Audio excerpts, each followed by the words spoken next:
Այստեղ ենք հստակ ասելու համար, թե մենք ինչ ենք ուզում, երկիրը, պետությունը, ինչ է ուզում այս գագաթնաժողովից, առհասարակ այս միջոցառումներից։ Ասեմ, որ այս միջոցառումներն իրականում կարևոր են, որովհետև ակնհայտ է, որ եվրոպական քաղաքական ղեկավարները հավաքվում են Հայաստանում քննարկեն ամբողջ Եվրոպային վերաբերող հարցեր, դա շատ իրապես կարևոր է, բայց ես ուզում եմ հարցը քննարկել այլ տեսանկյունից, թե ինչ ենք մենք իրականում ուզում, մեր երկրի հաջողության համար ինչ է պետք, այս գեղեցիկ այսպես տեսարաններ, թե կոնկրետ արդյունքներ։ Իմ կարծիքով մեզ պետք են կոնկրետ արդյունքներ եւ ոչ թե ընդհանրական բնույթի հայտարարություններ։ Եթե ուզում եմ իրերը կոչենք իրենց անուններով, եթե մենք ունեցանք այս միջոցառումներից հետո ընդհանուր բնույթի հայտարարություններ, դա ես համարել եմ դա անիմաստ ուղղակի ծախս ու անիմաստ միջոցառում։ Եկեք մի քանի հարց վերցնենք քննարկենք։ Վիզաների ազատականացում։ Ես ակնկալում եմ, որ այս գագաթնաժողովի արդյունքում մեզ կոնկրետ ժամկետով պետք է ասվի։ Օրինակ, մինչև տարվա վերջ ունենալու ենք վիզաների ազատականացում։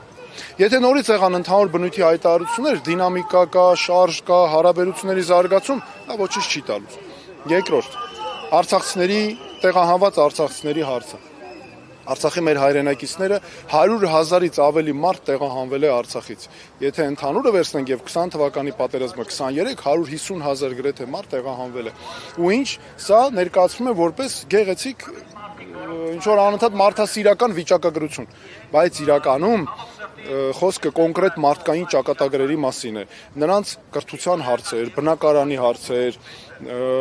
սոցիալական տարբեր բնույթի հարցեր, այստեղ Հայաստանում ոչ թե նրա համար, որ իշխանությունն է հիմա անում, որ լռեն մարդիկ չխոսան, չէ, իշխանությունը ինչու է աջակցում հիմա իբր արցախցիներին, որ մարդիկ չխոսան, իրենց համար անհարմար խնդիրներ չբարձրացնեն, այլ ոչ թե որ իրապես մարդկանց օգնի։ Եվ մյուս հարցը արցախցիների վերադարձը։ Այո, պետք է այս գագաթնաժողովը իմ կարծիքով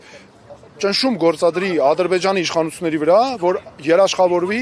անվտանգ, արժանապատիվ ու կամավոր վերադարձը մեր հայրենակիցների։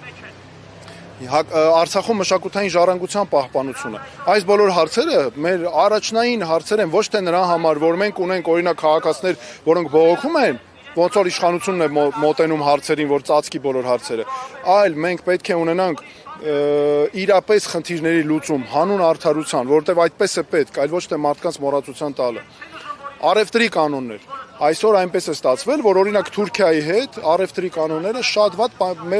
վատ պայմաններում է, եթե համեմատենք։ Ինչու պետք է այդպես լինի։ Դա ոչ արդար է, ոչ էլ ազնիվ։ Ես օրինակ գագաթնաժողովի արդյունք կհամարեմ, եթե սահմանվի Հայաստանի համար նույն կանոնները, ինչ Թուրքիայի հետ, գոնե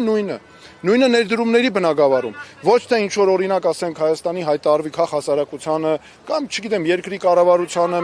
այսինքան միլիոն եվրոյով այլ կոնկրետ ծրագրեր, տնտեսական, տրանսպորտային բնագավառի ծրագրեր, էներգետիկ ենթակառուցվածքների բնագավառը։ Եվ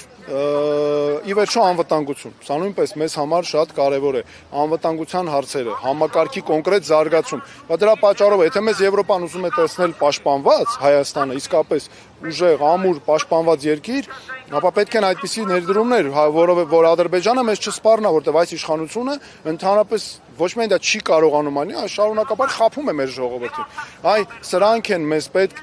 սա մեզ պետք է ներկայացնել, պահանջներ նաև պետք է ներկայացնել աշխարհին, որովհետև լուրջ երկրները հենց պահանջների ցուցակով էլ ներկայանում են, այլ ոչ թե շնորհակալություններ հայտնելու ինչ որ կամ ստանալու հույսով են ներկայանում։ Իմ ակնկալիքը հիմնական կետերով սա է այս գագաթնաժողովից։